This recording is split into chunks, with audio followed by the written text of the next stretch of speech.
real spoiler in the league because they still are a very talented outfit. Yes, but the Kings back on track. So there you go, Clinton. A good performance by the Kings here. They ended up winning it by 23, and really, after establishing a good lead in the second quarter, they were never threatened. The Kings taking the points here at Wollongong.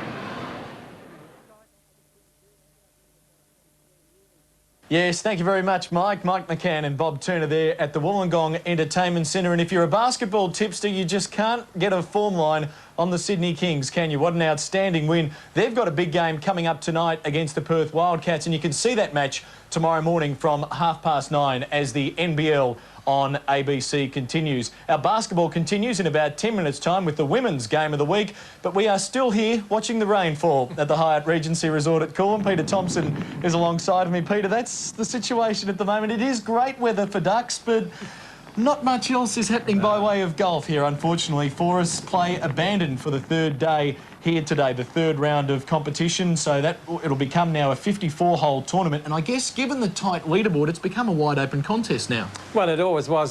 Starting off this morning, it's been a frustrating day, but tomorrow should be a good one. Even it might be a thriller because there's a dozen players capable of winning. They're just up to 3 strokes behind the lead, is really still in winning range. So we'll have a beaut day tomorrow. Craig Parry, one of those 3 at the top of the leaderboard. I think we thought last week in the PGA tournament at Victoria, when he got past Greg Turner with 4 holes to play, that he was going to take it out after winning the Ford Open earlier this tour. But, gee, not to be. I think he'll be determined to prevail tomorrow. Well, he's got to show us that he hasn't slipped, because he's had 2 bad slips in the last couple of weeks. But he's too experienced a fella to fall into that trap again. I think he'll be hard to beat. And an early start for them. We are broadcasting tomorrow afternoon from 2 o'clock, but an early start for them, they are going to have to be switched on straight away, aren't they? Well, it's not easy to play at 6:30 in the morning if you're unfortunate enough to be drawn at that time. But they're experienced players. They've played at that time countless times, I think. So they shouldn't be put out too much. Well, one man who was up very early today was Bob Shearer. Peter Wilkins caught up with him a little earlier this afternoon and had a chat with Bob about life and golf. Here's what happened. Yes, I think Bob was on the practice tee at around 5:45, Bob, and you felt a drop of rain when you pulled the wedge out, I understand. I've probably caused it, Pete, yeah. As soon as I pulled the wedge out, it started raining, and it hasn't stopped. Now, do you have wet weather pedigree? You played a few holes. How are you going? I've got wet weather pedigree, and it's not good. Couple over par? I'm actually 3 over par and very happy. It wasn't good out there this morning. It was that consistent rain straight down, and 3 or 4 holes in, and it was absolutely everything was soaked, and trying to hang on to the club. And I actually hit a few good shots, but I couldn't get over the lake at the 13th. I hit a good drive and didn't get over today, so it was miserable, and then the greens went under. So they've done the right thing at this stage, obviously. Well, top of the list in the golfer's handbook, isn't it? Stay dry. That's a bit hard today. It was impossible. It was a soaking rain. It was going through the waterproofs and the umbrella and everything. And it's obviously not as strong or heavy at the moment, but it's been consistent. Now, what's your worst ever wet weather or cold weather experience? Have you got one? Yeah, and not so long ago. In October, I was in England for the last tournament in the Champion of Champions in the Senior Tour. And the Pro-Am on the 16th hole, my caddy said to me, "Would you like a drink?" And I thought, no, it's a bit cold and wet for a drink. And I turned around and he said, well, look at them. And the drinks, the Schweppes drinks weren't in ice, but they were frozen. And so it was a bit like that here, but we're having here, but it was a lot cooler. So you wouldn't anticipate today them getting out again? Is that your gut feeling? I don't think so. No, they're in a bit of a quandary in the fact with the amateurs in the field, what to do there. But I just can't see anybody. Well, we can't get out and play. The fairways are really underwater. The tees are underwater.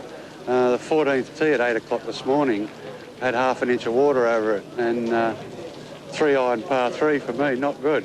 Sloshing around on that, but it's not going to get any better, I don't think. So they'll be, I would think today would be cancelled, then they're going to make the decision on what they do with the amateurs. And all those good shots of yours to 11 and 14, well, they just disappear into the mist. Well, I'm quite happy to lose my tee that's stuck on the 15th fairway and start tomorrow level.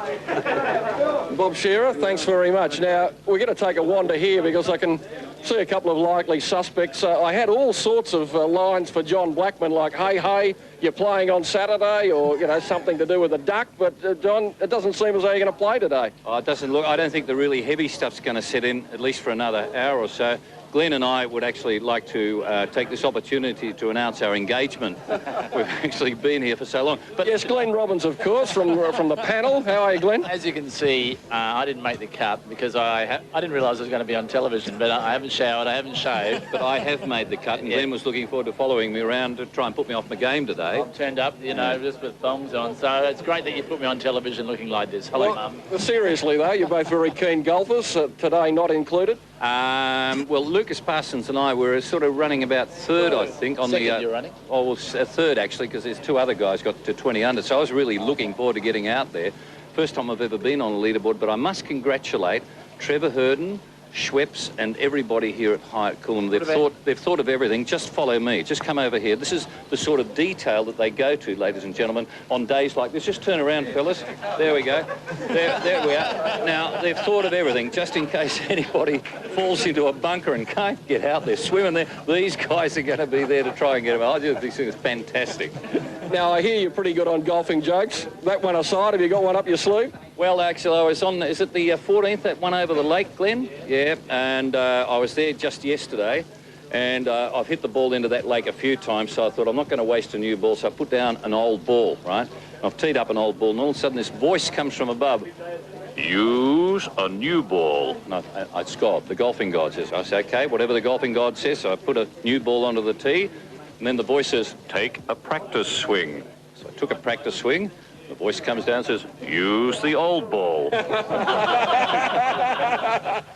Those guys are good, aren't they? John Blackman, Glenn Robbins, along with Peter Wilkins a little earlier today here at the Hyatt Regency Resort at Coolum, the 1999 Coolum Classic, Day 3 being washed out. I'm sure you've heard some pretty good golf jokes in your time. John Blackman tells them all right. That was a pretty good one, wasn't it? We'll be able to repeat that. Yes, that's true. Let's recap the leaderboard situation for you. As it stands, after 2 rounds so far, 1 round only remaining. Today's play abandoned. Craig Parry, Nick Ahern and Paul Davenport. We have 12 players within 2 strokes at the top of the leaderboard. Craig Parry, the 1997 winner. Nick Ahern, 4 top 10 finishes in a row so far. Then Adrian Percy, Paul Gow, John Wade, John Sendon and Wayne Smith, all in contention at 6 under. Grant Dodd, Michael Campbell, Chad Wright and Des Tablanche right behind. Do you think it's going to come out of Nick Ahern or Craig Parry, or can you see one of those other players coming through?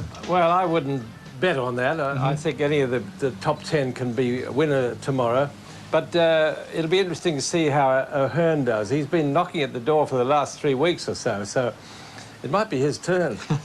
Well, we'll be with you tomorrow afternoon from 2 o'clock on ABC Sport, but for now, it's goodbye from Coolum.